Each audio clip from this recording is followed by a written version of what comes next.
nga. Oh, so ilang taon na nilang sinisiraan si Inday Sara? 4 na taon, 10 taon, pero ang mga Duterte namamayagpag pa rin. Sinisiraan nila yung baha sa Davao. Ito pa si General Torre o Nicolas Torre. Masyadong nagrereklamo si Nicolas Torre. Siya daw ay tiga Davao. Gago, di ka naman tiga Davao eh. Tanga, walang probinsyang gustong mag-ampun sa'yo. Persona non grata ka nga dyan sa, sa Leyte ba? O sa Samar, persona non grata ka nga. Dyan nga sa Davao, sinusuka ka pa paano sasabihin tiga Davao ka. Di ka man Davaoenyo, Ilonggo ka eh. Umuwi ka sa probinsya nyo, sa bundok. Tangin ng General Torre na to, nakikialam na naman. Itong mga laos na mga tao na pasikat na gusto lang mapag-usapan. Kasi nga, dalawa lang yan eh. Para mapag-usapan ka, gusto mo mapag-usapan ka, awayin mo mga Duterte, sigurado ako mapag-uusapan ka. Mumurahin ka nga lang ng taong bayan. Pero, mapapag-usapan ka, umiepal tong General Torre, itong kupal na ito. Itong putang inang taong grasa na ito. Itong kahit maligo, hiluran mo, putang ina, mukhang ano pa rin, mukhang tubol pa rin. Ito yata ang totoong si Nardong Putik, kahit papaano, mas malinis pa. Ito si Nardong Putik na si General Torre, Diyos ko po. Nagagalit siya. Taga Coronadal, hindi naman pala taga Davao, nakikialam taga Davao. Hindi daw siya, humihingi daw siya ng kasagutan, putang ina mo, hindi ka naman botante ng Davao, ulul ka. Yan, nagrereklamo siya sa baha. Gago, ang daming baha sa buong Pilipinas, hindi lang sa Davao binaba. Actually, diyan nga sa Davao, meron pang mga parte ng ng Mindanao, diyan din sa Davao na hindi naman mga Duterte ang hindi naman mga Duterte ang leader ng LGU diyan. Ang lalalim ng baha hanggang baba ni Lovely Granada eh. Hanggang baba ni Lovely Granada yung baha diyan, putang ina ninyo, hindi niyo pinapansin. Tapos etong baha sa Davao, nakita nyo ba yung baha sa Davao? Mas malinis pa yung baha sa Davao kaysa sa pagmumukha ni General Torre. Mas malinis pa yung baha sa Davao kaysa sa mukha mo, General Torre. Kaysa sa budhi mo, madumi ang budhi mo, wag ka na makialam sa Davao. Yung mga taga Davao nga na binaha yung mga taga Davao, lihitin mo mga taga Davao, botante ng Davao eh. Hindi nga sila nagagalit na binaha sa kanila eh. Yung baha naman normal yan dahil dito sa Pilipinas normal ang baha. Yun na nga ang problema natin. Kasi itong putang ng gobyerno natin, imbis na sana inaayos yung mga flood control, hindi inaayos yung mga flood control. Maayos ba yung mga flood control sa Davao? Oo, nagpunta dyan. Yung ICI, nagpunta dyan. Si Magalong, nagpunta dyan itong si Vince Dizon. Wala silang nakitang pangit na proyekto dyan. Kung bumaha dyan, imagine ninyo kung mga magnanakaw ang mga Duterte. Imagine ninyo kung itong mga Duterte mga kawatan. Di ko yung baha na yan kung hindi matibay ang mga flood control dyan sa Davao. Putang ina, baka nalunod na lahat ng tao dyan. Baka yung barko ni Noah dumaan na dyan. Flash Manuel, salamat sa iyo Flash Manuel dyan sa Amerika ha. Mabuhay ka Flash Manuel. Dumami pa sana ang lahi mo. Reklamo kayo ng reklamo, yung mga taga Davao nga hindi nagrereklamo eh. Sabi pa nila, bakit pang PDP, nagrally-rally pa ang PDP? Anong pakialam nyo? Putangina ninyo. Pakialaman ninyo yung mga lugar ninyo. Pakialaman ninyo yung bobong presidente natin na walang nagawa sa Pilipinas. Pakialaman niyo yung mga congressman nyo na imbis na gumagawa ng batas, putangina nakatutok dito sa impeachment na ito na walang kakwenta-kwenta. Yan ang mga pakialaman nyo. Huwag nyo pakialaman ng Davao dahil balita ko, maayos na ulit dyan sa Davao. Kahit bumaha, makikita mo yung gobyerno, may plano. Makikita mo talaga yung kanilang 911 gumagana, yung kanilang disaster response team gumagana, yung kanilang yung kanilang LGU gumagana. Anong problema ron? Isipin nyo sa inyo dyan sa Alam nyo ba kung magkano flood control project na napunta dyan sa Ilocos dyan kay Sandro Marcos? 12 bilyon. Putang ina niyan. 12 bilyon, binabaha pa rin kayo. Etong Davao City, wala ngang pondong binigay dyan ng gobyerno eh. Tapos bumabaha dyan ngayon, hindi nga nagre-reklamo yung mga tao. Normal man yun. Masan ka makakita? Bumaha, hindi naman daw umuulan. Hindi daw masyado umuulan, bumaha ng sobra. Kasi daw yung ulan, sumobra-sobra daw ang ulan doon sa Mount Apo. Siyempre, rumaragas yung tubig mula doon sa may Mount Apo, pababa. Kaya napunta dyan sa mga mabababang lugar ng Davao City. So binaha sila. Okay man lang, mayroon naman programa yung LGU nila sa baha. Mga tanga.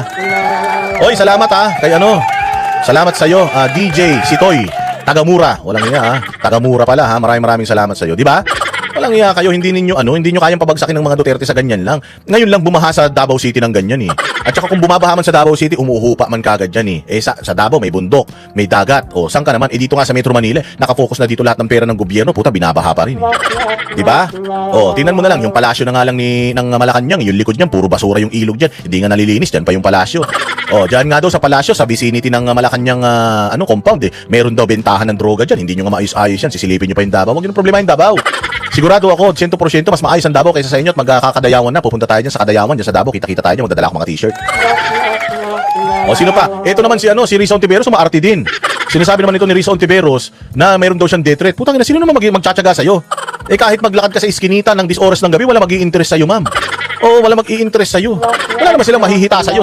Sinong may gustong pumatay sa'yo? 0.01% ang survey mo. Putsang inan yan. Walang may interest sa'yo, Rizal Ontiveros. Kahit ngayong mga dilawang tayo, ayaw sa'yo eh. Kahit yung mga loyalista ayaw sa'yo, isa lang ang tao na alam mo yung 0.01% ni Rizal Ontiveros, si Trillanes yun. Nag-iisa lang, si Trillanes lang ang may gusto sa'yo. Yung mga kasamahan mo ayaw sa'yo. Dahil, putya, tanim witness ka na nga eh. Yung mga witness dyan sa Parmali, dyan sa KOJC, kay Pastor, tinanim mo na nga, di umano eh. Tapos ngayon, pati ba naman yung death threat, itatanim mo pa, gusto mo pa makihati Dahil may death threat kunyari si Bongbong Marcos. Gusto niya, may death threat din siya. Dami mong alam, magpatato ka sa mukha kung gusto mo sumikat. O kaya kung gusto mo sumikat, Risa Ontiveros, kumain ka ng tae na may bako. Walang hiya. Alam ninyo, nagkaroon nga lang, sabi ko nga sa Facebook post ko wala namang death threat si wala namang death threat yan si Risa Ontiveros Panay ang dikit kasi kay Lovely Granada tsaka kay Llamas Ang haba ng baba niya, pag natusok ka niyan, matititano ka talaga Huwag ka kasing magdidikit kay Llamas tsaka kay Lovely Granada. Oo, para yung buhay mo humaba pa. Pag natusok ka ng mga baba niyan, yari ka talaga. Hindi ka man mamatay sa sugat, mamamatay ka sa bakterya dahil puro puro dumi. Makukuha mo sa mga deadly weapon niyang mga yan. Tapos, pucha, sabi nila mag-shota daw kayo ni Llamas. Matititano ka sa ngipin nun. Ang daming tartar ng ngipin, nagsisipilyo yun Oo, mag-iwas-iwas ka sa mga tao na yan para humaba-haba ang buhay mo. O hindi ba? Itong mga Duterte, puntahan na natin mga bossing. Itong nangyaring tawag dito, pagpunta ni Inday Sara diyan sa pagpunta ni Inday Sara diyan sa London. Eto, panoorin natin mga bossing. Medyo medyo mahina, crappy lang yung yung sound nito dahil di ko alam sa London para mahina yata internet. Magkakapera yata ako pati ng ilong ko. Anong oras yung Sona?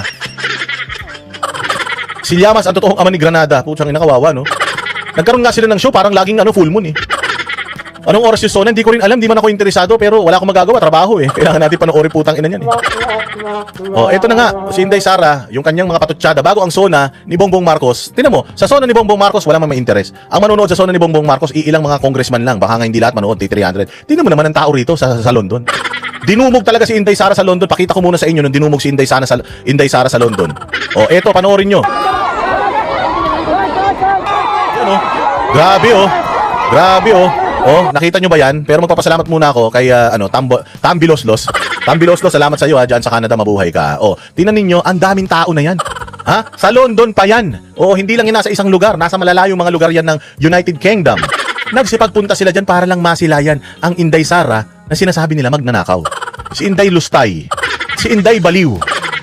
Ano pa yung mga tinatawag nila kay Inday? Ilagay nyo dyan sa comment section. Si Inday Tanga, si Inday Boba. Yan mga tawag nila kay Inday. Pantakin mo, lahat na ng adjective tinawag na nila kay Inday. Pero tingnan mo kung gaano karami, London pa lang ito ang tumatangkilik kay VP Sara Duterte. Puta, si Bongbong Marcos nga dito na nga sa Pilipinas Puta, nagkakulani na sa kilikili, kakakaway, wala namang kumakaway sa kanya pabalik. Kailangan pa si Bongbong Marcos para lang sumaya ang tao, isigaw ang pangalan niya. Kailangan niya pang mamigay ng bigas.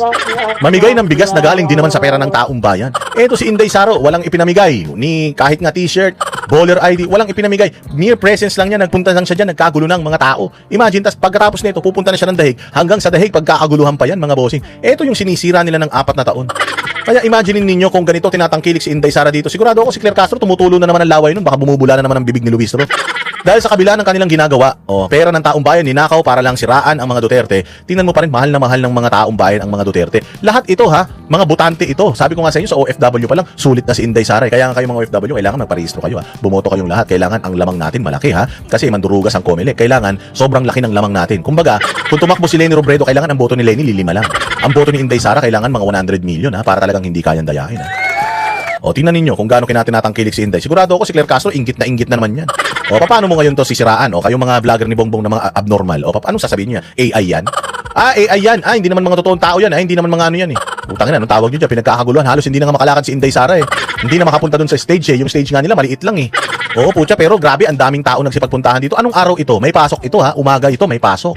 May pasok pero nagsipag-absenan niyang mga yan para makita si Inday Sara. Sabi ko nga sa inyo, pag namatay si Bongbong, kahit salamay niya kahit mamigay ka ng libreng sopa salamay niya, walang pupunta Dito kay Inday Sara, walang libre, walang ayuda, siya lang. Kita mo naman, nagkagulong mga Pilipino.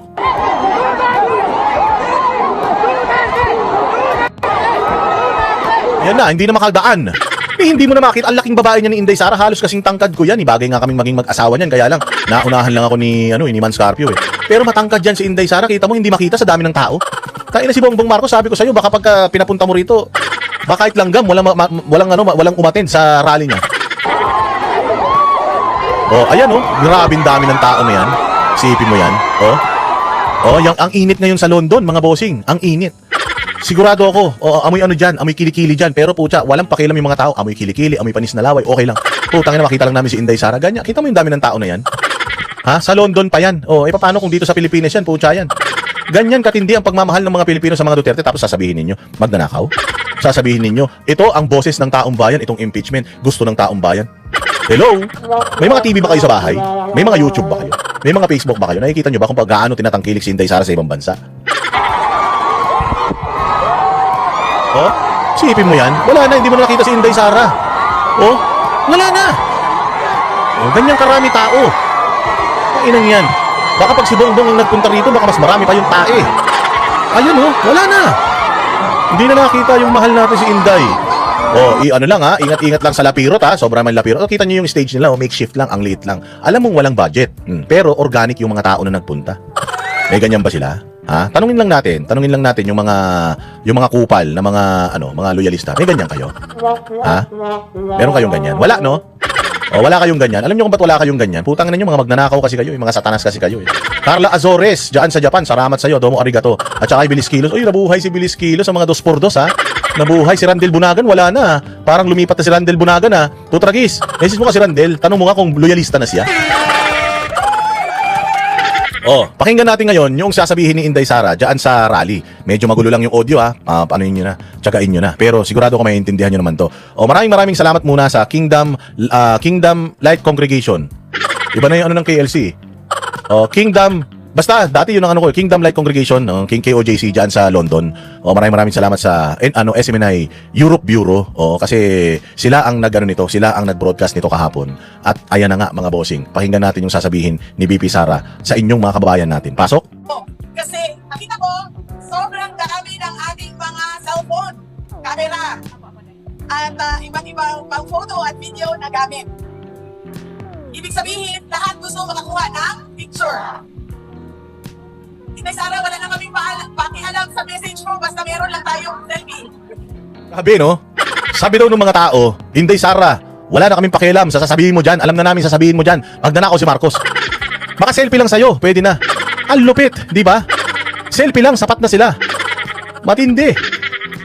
O, Lamay X, dyan sa Taiwan. Mabuhay ka, salamat sa'yo. Kaya, binigay ng organizers para sa ating lahat mamaya ang photo opportunity ng lahat. Putik yan. Ganyan ka, down to earth si Inday. Ilan libo tao dyan, bawat isa magpipicture siya. Imagine, meron bang politiko na ganyan? Sa bagay, wala naman talagang politiko na ganyan dahil wala namang politiko na tinangkilik ng ganyan. Lahat naman ng mga politiko sa atin minumura ng mga Pilipino. Si Inday Sara, sa dami na yan, pipila lahat yan. Magpapapicture sa kanya. Saan ka naman? Bongbong! Maniwala ka kahit mamigay ka ng tigda 2,000 sa lahat ng mga malapit na maging mahirap na mga Pilipino, wala magpapapicture sa'yo. Baka kunin lang nila yung pera tapos duraan ka nila, walang hiya ka. Wala kang silbi sa bayang Pilipinas, din mo naman to si Inday Sara. Di ba? Ganyan yan kabait, ganyan yan ka-approachable. Hindi yan katulad ninyo, hindi kayo malapitan, akala nyo naman ang babangon nyo. Si Inday Sara, dahil mahal nyo ko, gusto nyo ko, ang layo ng pinunta nyo, puta sige, pupulikatin ang pisngi ko, kakaselfie sa inyo, go lang. Oh, ganyan yan. So ibig sabihin, alam niya kung ano ang gusto ng mga Pilipino, anong nais ng mga Pilipino, anong nasa puso ng mga Pilipino, gagawin natin yan. Kahit nakakapagod. Kahit napapakakapasibanat pa nga, kapag picturan, tumatakbo yun eh. Pero ikita mo naman si Inday Sara, di ba? Picturan, sige. Kahit delikado, sige.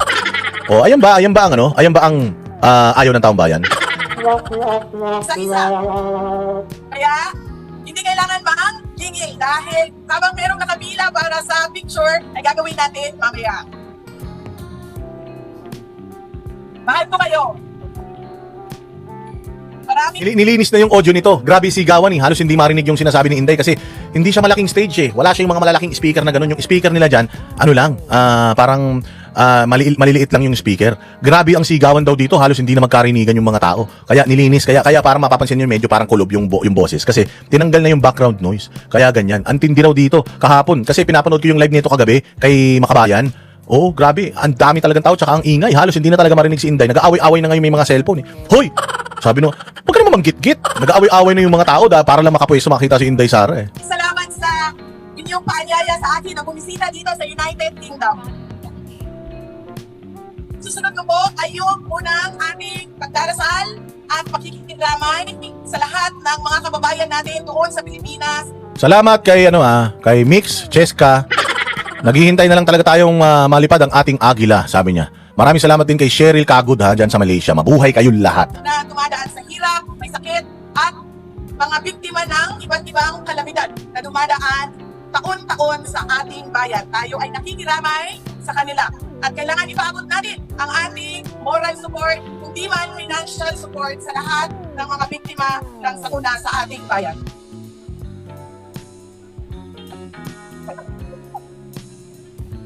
Maraming salamat, ma'am. Mahal ko din kayo.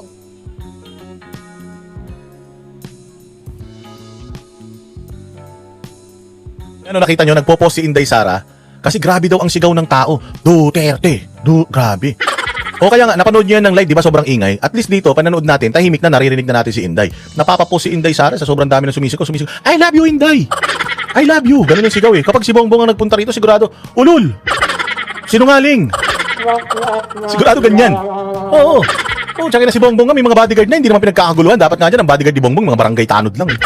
Wala may interest kay Bongbong. Oo, wala may interest kay Bongbong, maniwala kayo. Kung ako, halimbawa ako, gusto ko bang ano yan? Gusto ko bang mamatay ng maaga si Bongbong? Hindi, mas gusto ko na mamatay siya sa sakit. Mas gusto ko na na makulong siya at paghirapan niyang lahat ng mga ginawa niya sa mga kababayan natin, kay Pangulong Duterte, lahat ng mga political prisoner na yon, dapat maranasan niya yan. Dahil yan si Bongbong, pag yan ikinulong mo, inilagay mo yan sa mabantot na kulungan, sigurado ako mapapabilis ang buhay niya. Bakit hindi yan sanay sa ganun? Sanay yan sa sarap ng buhay. Kaya yan, takot na takot makulong yan. Kaya ginagawa niyan lahat para lang hindi maano si Inday Sara. Para lang hindi ma-elect si Inday Sara.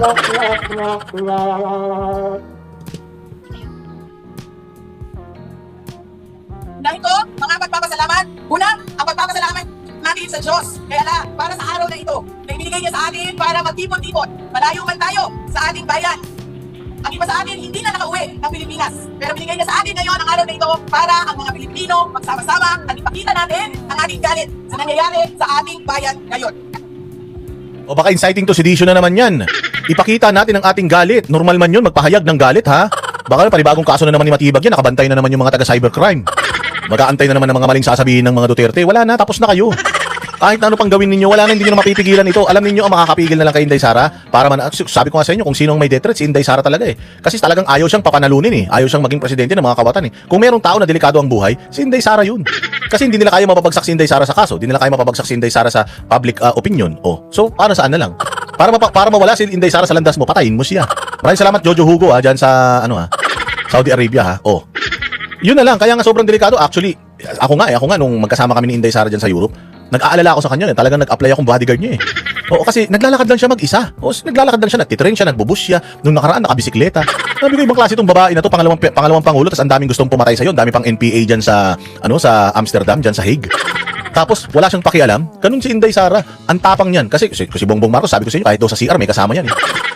Oo, sobrang bakla at duwag niyan eh. Oo, si Inday Sara, sobrang delikado na itong ginagawa niya, kahit yung paisa-isa na picture, sobrang delikado niyan. Pero, kumpiyansa man si Inday Sara, na walang tao dyan na nagpunta para saktan siya eh. Susuportahan at poprotektahan siya ng mga tao dyan eh. Ang susunod, na magpapasalamat, and syempre ang magpapasalamat natin sa organizers natin at sa mga volunteers natin. Dahil kung hindi dahil sa kanilang preparation, sa kanilang organization, sa kanilang sistema, ay hindi natin magagawa ang ating programa ngayong hapon na ito. Kaya maraming salamat po sa kamay mga volunteers, mga organizers. Maraming salamat sa inyo.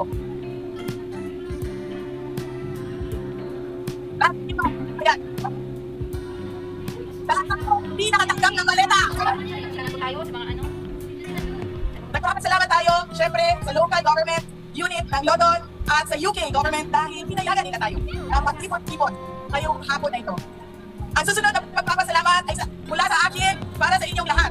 Marami ang nagbiyahe sa iba't iba. Kaya galit na galit sila eh. Ay, grabe naman si Ani Jaramillo. Wala na. Tapos na, Boss D, one more time, watching from Sunnyvale, California. Shout out sa lahat na nandito sa live. Maraming salamat sa iyo, Ani Jaramillo ha. Mabuhay ka at sana mas dumami pa ang blessing mo. Sa sobrang dami ng blessing mo, hindi mo na maisara yung pitaka mo.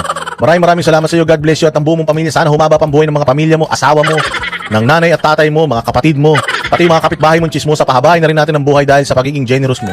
Mabuhay ka. Oh. At malalayong lugar ng United Kingdom. Maraming salamat. Kaya ayaw nila si Inday Sara magbiyahe, di ba? Sabi nila, oh, nasa na naman si Inday? Umalis na naman. May impeachment, umalis na naman. O, paano? Ayaw nilang makita, masampal sila ng katotohanan na ganito. Tinatangkilik si Inday Sara sa ibang bansa. Kahit nga paulit-ulit si Inday Sara pumunta sa mga bansang pinupuntahan niya, pinagkakaguluhan pa rin siya ng mga tao eh. Samantalang ito mga putang ina mga congressman na ito, na mga patay gutom sa pera, inggit na inggit sila talaga kay Inday. Hirap na sila mag-isip, oh, ano ba pang gagawin natin dito?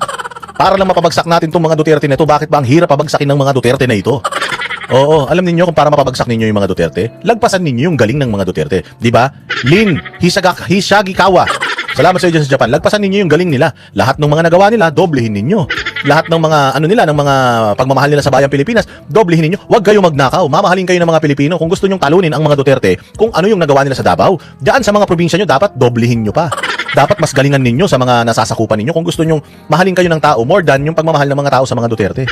Tangina ninyo, panay ang sira ninyo. Ano, si Inday Lustay. Si Inday nananakit yan ng sheriff. Ay, si Inday mainitin ang ulo niyan. Kita nyo, bakit gustong-gusto ng tao? O baka yung mainitin ang ulo gusto ng tao. Baka yung lustay na katulad ni Inday gusto ng tao. Ang ina nyo, magpakabait kayo. Magpakabait kayo. Sipagan ninyo, huwag kayo magnakaw. O para ganito rin kayo. O kahit naman sinong tao presidente, kahit hindi naman Duterte, kahit naman halimbawa si Leni Robredo, kahit si Risa Kung halimbawa si Risa, lalagpasan niya lahat ng nagawa ni Pangulong Duterte, yung kabutihan hindi yung kasamaan, kasi yung kasamaan, nalagpasan na nila Yung malagpasan mo lahat ng ginawa ni Pangulong Duterte, doblehin mo, triplehin mo, ituloy mo yung mga niya, infrastruktura niya, ituloy mo yung mga proyekto niya, yung laban sa kriminalidad at saka sa droga. Iboboto kita. O iboboto ko si Risa kung gano'n ang gagawin niya, kaya lang alam naman natin hindi niya gagawin yun. Di ba? Ito ba ang sabi nga nito ni Gida Quijano, yan ba ang merong betrayal of public trust? Meron bang betrayal of public trust kung ikaw yung pinagkakatiwalaan hindi lang ng mga tao rito sa Pilipinas pati sa isang libutan? Sanlibutan talaga sa buong mundo. Ito si Inday Sara kahit magpunta to sa North Pole at saka sa South Pole, baka pati yung mga reindeer ni Santa Claus baka magpunta pa sa kanya. Ganyan ka mahal ng mga tao si Inday Sara. 4 na oras, 5 oras, 6 na oras na pagbabiyahe para lang makaabot dito ngayon. Meron ang nawala sa trabaho, nag-undertime, nag-absent, nawala ng trabaho dahil hindi pumasok, hindi na natuloy ang lakad dahil ibinigay ninyo ang oras ninyo para sa ating pagtitipon ngayong araw na ito. Maraming salamat. Narinig niyo yun? Sinabi ni Inday Sara, yung mga umabsent, mga nawalan ng trabaho, mga walang kita ngayon, nagpunta rito para lang sa ating pagtitipon. Imagine, gagawin ba ng taong bayan yan para kay Bongbong? Hindi. Sabi ko nga sa inyo, kahit mamigay ng bigas yan sa sa huling lamay niyan baka wala magpunta Alam niyo, ikakwento ko lang mabilis diyan sa Hig. Alam niyo may isang grupo diyan na umalis sila sa trabaho nila. Meron silang 3 trabaho, okay? Yung sa 3 trabaho nila kasi nakikita-kita mga tao diyan sa Duterte Street. Alauna, alas 2 ng tanghali. Kasi alas 3 ng hapon yung pasok ng tama ba? Alas 3 ng hapon. Hindi pala. Alas 12 ng tanghali yung pasok ng mga Duterte, labas sila ng alas 4, alas 3 ng hapon. So, yung mga tao dyan, alas 2, nagtitipon-tipon na dyan. Dadali nila yung standee, dadali nila yung mga pagkain. Alam mo ba na nag-resign sila sa mga trabaho nila? Nagsialis sila sa mga trabaho nila. Sa 3 trabaho nila, inalisan nila yung gitna, ang trabaho nila umaga at saka gabi na lang. Kasi nga, gusto nilang pagservisyohan yung Duterte Street. Ganun ang sakripisyo ng mga tao sa mga Duterte. Kahit mawalan ng kita, kahit mawalan ng trabaho, basta lang may pakita nila yung suporta sa mga Duterte. Ganyan sila. Sabi nito, Bibian, punta ka rito sa Japan, itutulak kita sa tulay. Grabe naman si Maricho dyan sa Japan, galit na galit, gusto manakit.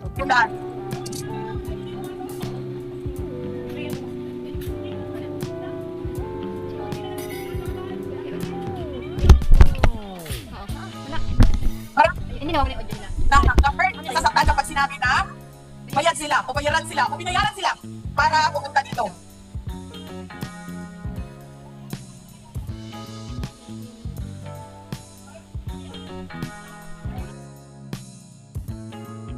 Dahil lang yung audio, hinahanap natin yung may magandang audio. Nagpapasalamat kinat sa amo ang pamilya Duterte. Dako kaayo mi ugutang at papubuton kaninyo tanan mga kaigsuonan namo sa higayon na ginahatag ninyo kanamo nga makaserbisyo sa ato ang nasod. Napakalaki ng utang na loob namin sa inyo mga na inibig maplingkot sa ating bayan. Pero ang lakas ng pamilya namin galing sa posisyon ng Davao. Dahil sobrang dami sa ating mga Pilipino ang mayroong iba't ibang posisyon. Barangay Kapitan, Purok Chairman, Konsehal, mga bukaya, Mayor, Governor. Sobrang dami ng mayroong posisyon. Pati buhaya. Galing sa apelido. Dahil lahat naman tayo may pangalan, may apelido. Ang totoong lakas namin ay galing sa inyo. Nakikita ninyo ito? Ang pagtitipon natin ngayong hapon na ito ang lakas ng aming pamilya. Kaya nagpapasalamat kami sa inyong lahat dahil hindi ninyo kami iniiwan. Noong hindi pa Pangulo si President Duterte, nandiyan na yung suporta ninyo. Nung naging Pangulo siya, buong-buo ang suporta ng taong bayan. At ngayon, nawalang-wala yung pamilya namin ay nandiyan pa rin kayo, mga kababayan. Maraming salamat sa inyong lahat. Maraming salamat kaninyong tanan. Ladies and gentlemen.